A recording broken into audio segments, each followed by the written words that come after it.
The cold vanished. 1 second, I was freezing in an alleyway, banging on the locked door as my grown son, Leo, laughed inside with my wealthy sister, Elena.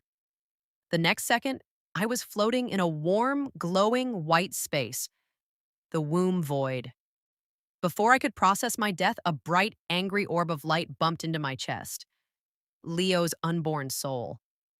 I don't want you, Leo's voice echoed, sharp and cruel. I refuse to go back. Leo, I asked, my voice shaking. You left me to die in the snow. Why are you here? Because the universe is making me be your kid again. I won't do it, he screamed. You are poor. You are pathetic. Look at Aunt Elena's womb over there. It's glowing with gold. She has mansions. She has Marcus. My chest tightened. The old heartbreak stabbed at me. But then a sudden, heavy calm washed over my spirit. I remembered his cruel laughter.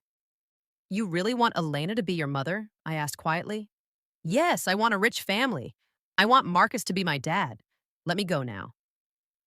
I stared at his selfish soul. He had no idea. He saw Elena's flashy clothes and fake jewelry.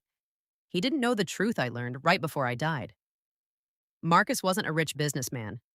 He was a violent, bankrupt criminal drowning in mafia debt. Elena's golden life was a total lie, a trap. Okay, I said. The glowing orb stopped buzzing. What? You aren't going to cry? You aren't going to beg me to stay? No, I smiled, lifting my hand. If you want Elena, she is yours. You're just jealous, Leo sneered. I'm going to be rich and you are going to be absolutely nothing. I reached out and grabbed the silver thread connecting our souls. I didn't hesitate. I snapped it instantly. Goodbye, Leo. Enjoy your new life, I whispered. Loser, he yelled, happily zooming away. He dove straight into Elena's glittering, dark womb. He just walked right into hell. I stood alone in the bright void. Suddenly, a tiny, dim light drifted toward my feet. It trembled. Hello? A soft, timid voice asked. My mom pushed me away. She said I wasn't good enough. Can I stay with you instead? Tears filled my eyes. I knelt and scooped up the gentle soul. What is your name, sweet girl? Aria, she whispered. Well, Aria. I held her close to my heart. I promise I will never let you go. We are going to have a beautiful life. A blinding flash of light consumed us. Beep! Beep! Beep! My eyes snapped open. The smell of hospital bleach filled my nose. I was lying in a hospital bed, my belly heavy and round. I was alive. I was back in the past, right before giving birth. Ugh, you finally woke up. Stop faking it.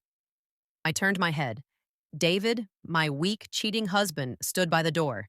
He was checking his watch, looking annoyed. David, I said, my voice icy cold. What? The doctor said it was just a false alarm. You are wasting my time. I have important places to be right now. I knew exactly where he was going. He was going to see his mistress. In my past life, I begged him to stay. I cried pitifully. Not today. Then leave, I said, sitting up slowly. David blinked, completely confused. Excuse me, what did you just say? I said, leave. Pack your bags and get out of my house before I come home tomorrow. Are you crazy? You are pregnant, he yelled, stepping closer. You can't survive without me paying the bills. I survived much worse. I glared at him. We are done, David. I want a divorce immediately. Get out of my room. Fine. See how long you last on your own. He slammed the door behind him. I placed a hand on my pregnant belly and smiled. I was finally free. The heavy weight of my old life vanished completely. I looked down at my stomach, gently rubbing the blankets. It is just us now, Aria, I whispered into the quiet room. Everything begins today. We are safe. Look at this one, Mommy. Aria held up a perfectly glazed strawberry tart. It is beautiful, sweetie. I smiled, gently wiping flour off her little nose. You are quite the baker. She gets it from you, Julian laughed, carrying a heavy sack of flour into the kitchen. You've turned this small, quiet corner shop into the busiest bakery in town. I told you 5 years ago you could do it. I couldn't have done it without your business advice, Julian. Thank you, I said softly. You did the hard work. I just pointed you toward the right permits. Now go finish frosting those cupcakes before the morning rush. He winked, heading straight back out to the bustling storefront. The bell above the door jingled. Dr. Silva, my old friend and local pediatrician, walked in shaking his head. Long day, doctor? I asked, handing him his usual black coffee. You have no idea. Dr. Silva sighed, leaning against the counter. I just treated your nephew, Leo, again. Elena brought him in. My hand stilled. Is he sick? Bruised, Dr. Silva frowned. Elena claims he falls down the stairs, but it is clearly that nightmare nanny of hers, Mrs. Higgins. I've reported it, but Elena always buys her way out. Elena has money for bribes? I asked, keeping my voice neutral. Barely. Marcus lost everything to some very dangerous men. Their mansion is basically a prison now. Elena despises the boy. She told me to my face she wishes he was never born. Higgins locks him in a dark closet for days without food. It is tragic. I swallowed hard, just like he locked me out in the cold. That is terrible, Julian said, walking past us. It is, Dr. Silva agreed, taking his coffee. Thanks for the brew. I need to get back. 2 days later, a heavy rainstorm battered the bakery windows. I was wiping down the display case when the door violently crashed open. Elena stood there, soaking wet, dragging a tiny, shivering boy by his wrist. Leo. Elena, I asked coldly. Don't give me that look, Elena shrieked. I need $10,000 right now. Marcus owes people. They are going to kill us. I don't have that kind of money for you, I replied. You own this entire place, Elena screamed, shaking Leo roughly. Look at us. We are starving. Leo was bruised, frail, and filthy. He wasn't looking at Elena. He was staring past her, his wide, sunken eyes fixed on the corner booth. Aria sat there in a clean, warm sweater, happily eating a fresh chocolate croissant. Leo gasped. A terrifying, crushing realization washed over his pale face. He remembered the void. He saw the loving mother he threw away, and he saw the beautiful life he traded for a monster. Mom, Leo whispered, his voice cracking. He reached a trembling hand toward me. Mommy, please. Don't call her that. She's your aunt. Elena slapped his hand down. Tell her to give us the money. Mommy, Leo sobbed, falling to his knees. I'm hungry. It's so dark in the closet. Please take me back. Aria, sweetie, go to the back room with Julian, I called out calmly. Okay, Mommy. Aria grabbed her pastry and skipped away happily.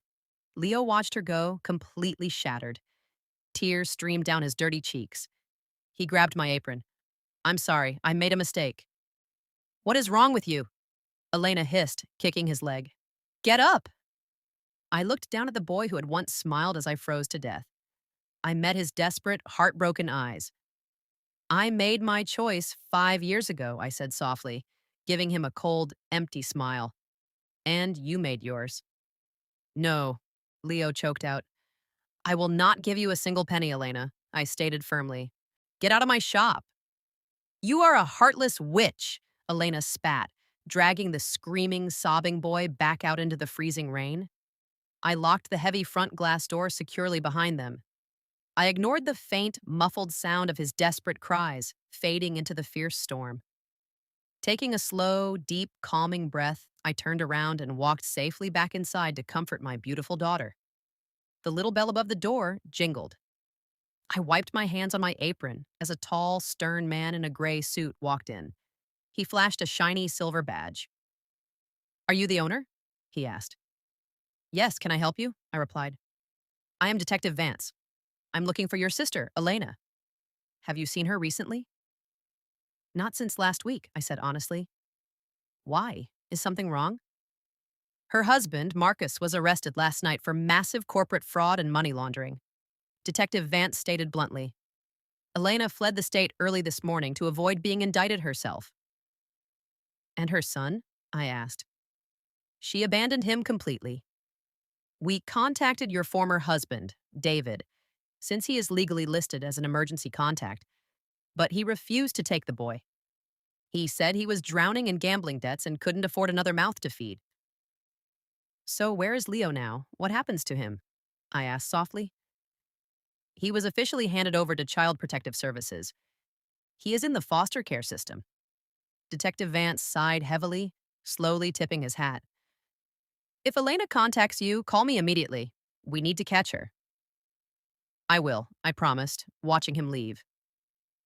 3 nights later, a loud, frantic knocking woke me from a deep sleep. I pulled my thick robe tight and crept downstairs.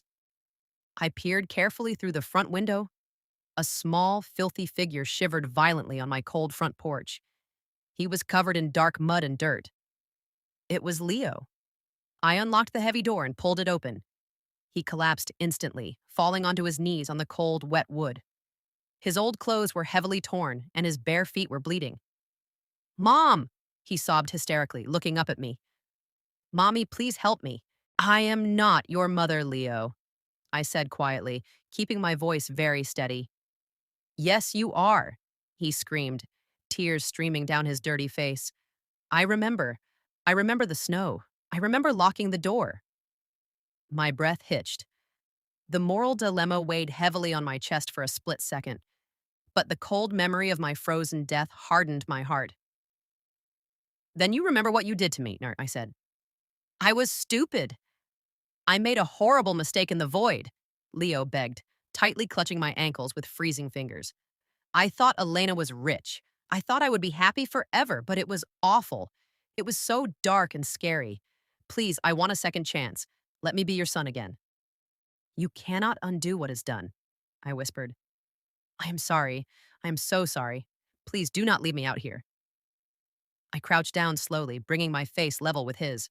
I looked deeply into his desperate, regretful eyes. You looked at me in the void and laughed, I said softly, my voice completely devoid of emotion. You chose the gold. You chose the cruelty. You made your choice in the dark, Leo. Now you must live in it. No, Mom, wait! He wailed, reaching for my hands. I stood up straight, stepped backward into my warm hallway, and firmly closed the heavy wooden door. The deadbolt slid into place with a loud final click. I leaned against the doorframe, listening to his muffled screams fade into the quiet night. I chose my own peace. The next morning, the bright sunshine spilled beautifully through the kitchen windows. I poured a glass of fresh orange juice and placed a plate of warm pancakes on the table. Good morning, Mommy, Aria cheered, running into the room with a massive smile. Good morning, my sweet girl, I smiled back, kissing her forehead. Are we going to the park today? She asked excitedly, grabbing her fork. Yes, we are, I replied smoothly. We are going to have a perfect day. I held Aria's small, warm hand securely in mine as we happily walked out the front door together. The crisp morning air filled my lungs with pure joy. I survived my tragedy. I was fully transformed. I left my betrayer to the miserable life he begged for, and I was finally, truly free.